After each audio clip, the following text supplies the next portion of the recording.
This is Democracy Now!, democracynow.org, the War and Peace Report. I'm Amy Goodman with Nermeen Sheikh.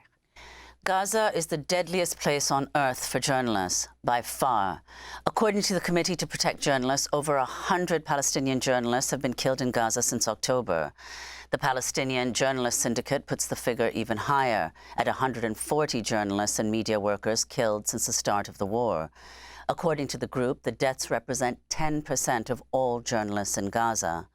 Now, a new collaborative investigation called the Gaza Project by the non-profit group Forbidden Stories brings together 50 journalists from 13 different news organizations to investigate the targeting of journalists in Gaza and the West Bank. According to the findings of the Gaza Project, at least 40 journalists and media workers in Gaza were killed while at home.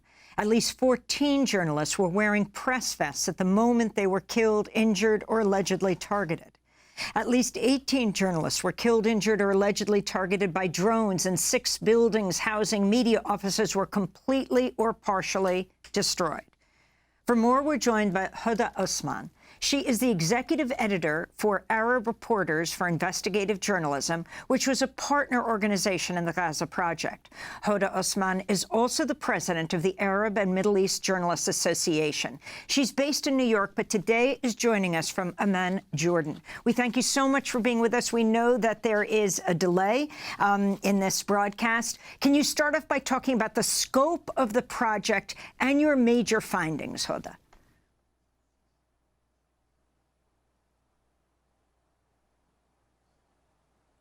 Thank you very much for having me here today to speak about this important project.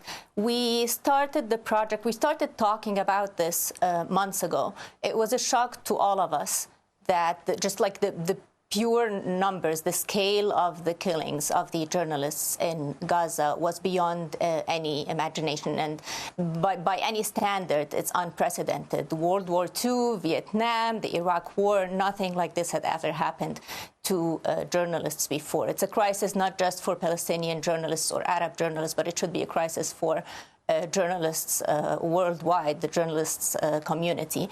And to be honest, we weren't seeing the outcry, the sort of the reaction that this crisis deserves.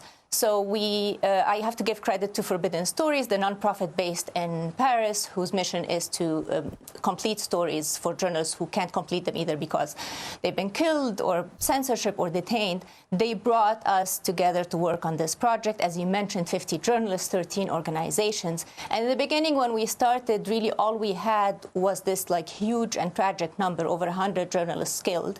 And we started from there. We wanted to investigate these killings. We started off by actually dividing the cases amongst us to look into every case and look into which investigations could come out of this project.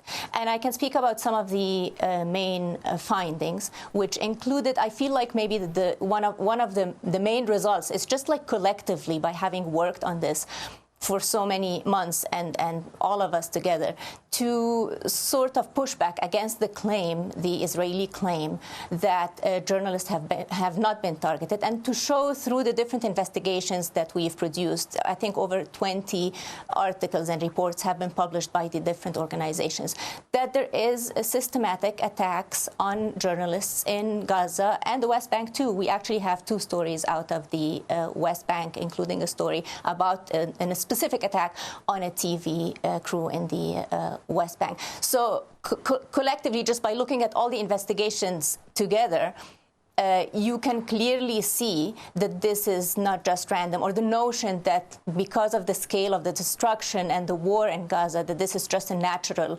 result. And when you look at these investigations, you'll come to this conclusion. But also, I'm happy to speak about some of the specific findings and some of the specific stories that we've worked on, if you'd like me to. Yes, Hoda, we would like you to speak about some of the specific stories. Maybe you could begin with the directed attacks against the AFP office, which you wrote about at length, and also explain how all of these different, because you have some of the leading media organizations in the world who were involved in this, from Le Monde to Der Spiegel, etc. How did you all coordinate your work together? And then speak about what happened at the AFP office.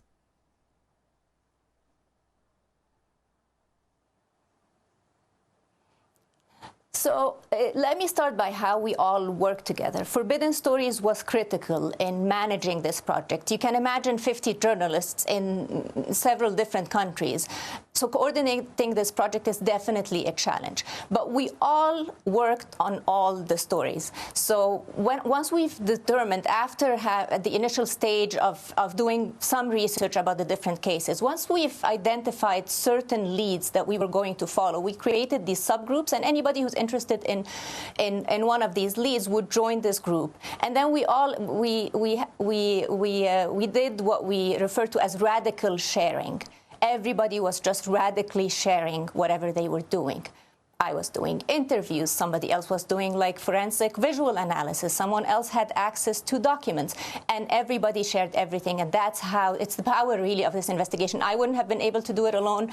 Arij, my organization, wouldn't have been able to do it alone, and none of the other organizations would have been able to do it by themselves as well. Let me speak about like one of our major findings. On November 2nd, the AFP offices in Gaza, there was an explosion there, and the result was a huge gaping hole that you can see from the outside, but also on the inside, a lot of damage.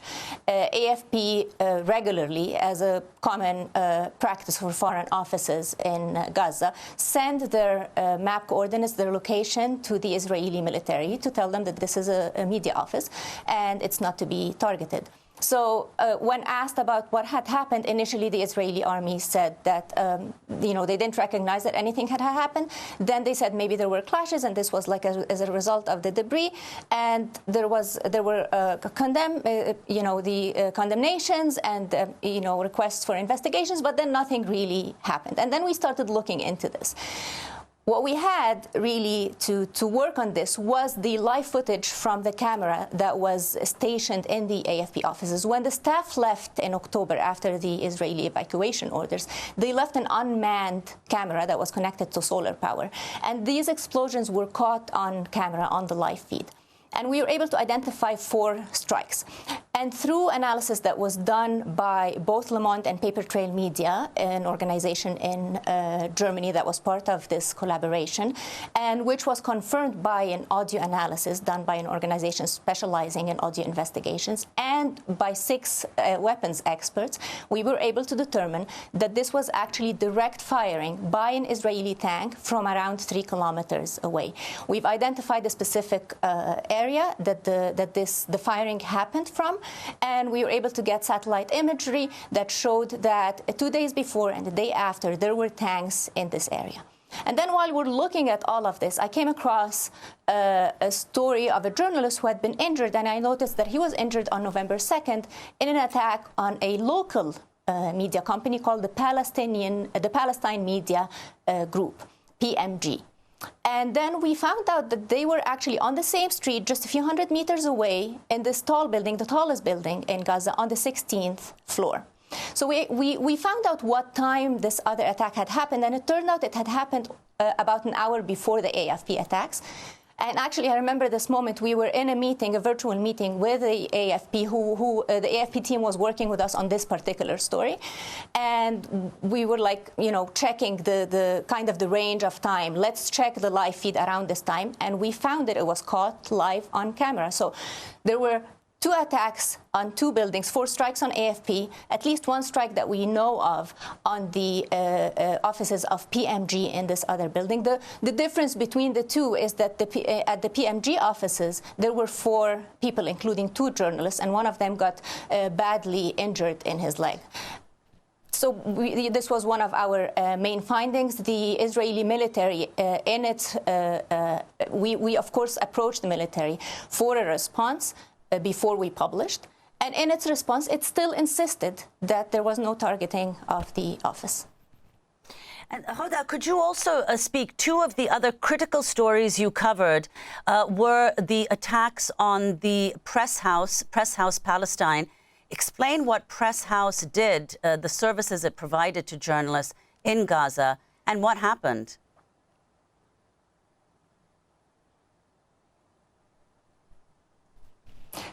So one of our other major stories, and this one we worked closely with The Guardian on, was about Press House. It's this very unique and special organization in Gaza that was considered by many as a second home to journalists. It provided a lot of training and workshops to journalists and a lot of services. It was created by a man called Bilal Jadallah in 2013. So last year would have been the 10-year anniversary. And journalists would go there to attend workshops, to attend discussions. It was also considered a place like any foreign dignitary that would visit Gaza would definitely go to visit Press House and to visit Bilal Jadallah. And we heard a lot about the breakfasts that they held in their garden. The pictures from before, really, when you see them and when you look at them, it's quite disheartening to see what's happened to Press House since then. So after the war, Press House had actually secured 84 flak jackets and press helmets before the war. So when the war started, they sent out a message to the journalists saying, we have this protective gear. You can come to Press House and you can start getting it. And they started giving the journalists this protective gear. They also opened up their offices. They had strong internet. They were connected to solar power. And journalists started working from Press House for the first few days. And then the evacuation orders happened in October, on October 13th. Some of the journalists left to the south, and some journalists stayed in Gaza City, including Bilal Jadallah, who didn't want to close Press House and wanted to be there to continue serving the journalists. Within 2 weeks, from November 6th until November 13th, 3 Press House staff journalists were killed. On November 6th, Mohammed al-Jaja was killed in his home with his family. On November 13th, Ahmed Fatima was in the home of his in-laws. A missile hit the building. His son was injured. He took his son outside ran to take him to the hospital, and then Ahmed himself was killed supposedly with a drone. And then on November 19th, Bilal Jadallah, who had insisted until this moment to stay in Gaza City, decided that he was going to go south and meet up with his family who had already left Gaza City. He took a route that was designated clearly by the Israeli military as a safe route to head south. There's these maps that were being distributed and posted on Facebook, and they had this route in yellow, clearly saying you can take this route to go south. And he was in the car, and he was killed with, there was an explosion. We think it was a tank shell, and Bilal Jadallah was killed that day. In addition to that, to the 3, of course, a big, huge loss. You speak to anyone in Gaza, and you mention Bilal Jadallah, and you mention Press House. And the day that Bilal was killed, I remember speaking to several journalists on that day in November, and just like the shock was beyond. The loss is really insurmountable.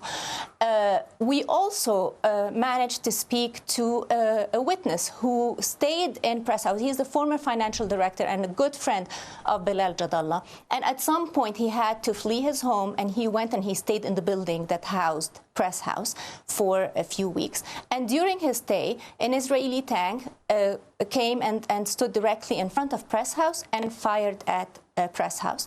They were fortunately not harmed, this person and his family, but then the following day they left, and a few days after, Press House was completely demolished. And you can see the pictures, and it's quite sad to see the pictures of this lively, buzzing place with the journalists in it, and then you see it now, and it's just like rubble. Hoda Osman, we only have a minute to go, but I wanted to ask you about this other crucial story that appeared in The Guardian that was headlined "The Gray Zone," how IDF views some journalists in Gaza as legitimate targets. If you can explain very briefly.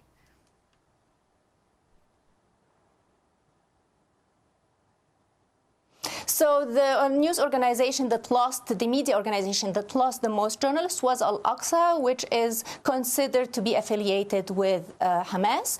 And Harry Davis, who's the reporter on the story, looked into this and spoke to a spokesperson from the Israeli military who said, yes, we consider people who work for this media organization as terrorists and legitimate targets. But then after the publication of the story, the Israeli military kind of retracted and said that the spokesperson does not represent our views, and that's not our view. But the fact is that the majority of the journalists who had been killed are journalists who had worked for this media organization that is affiliated with Hamas.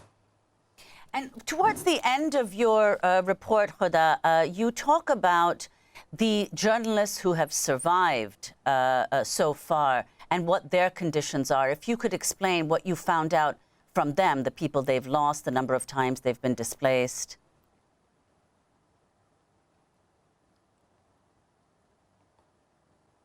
Thank you, Nermeen, because a lot of the time the attention is, of course, on this huge number, but it's important to pay attention also to the journalists who are still there. We did a survey, over 200 journalists responded, and it's just it's tragic. 98% had been displaced.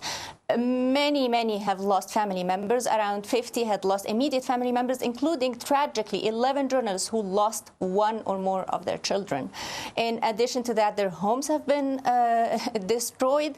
They've lost, half of them had lost their jobs. A lot of them lose their jobs because they lose the equipment that they use to report.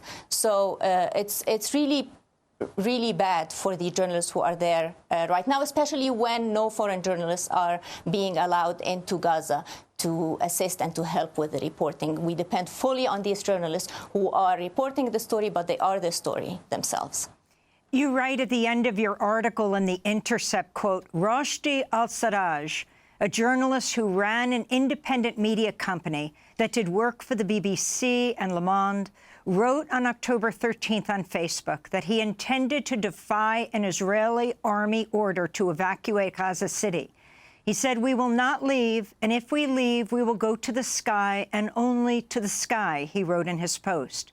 9 days later, al-Sarraj was killed by an Israeli airstrike on his home in the Gaza City neighborhood of Tal al-Hawa. I want to thank you so much, Hoda Osman, for joining us, Executive Editor of Arab Reporters for Investigative Journalism, a partner organization in the Gaza Project, also president of the Arab and Middle East Journalists Association, joining us from Amman, Jordan.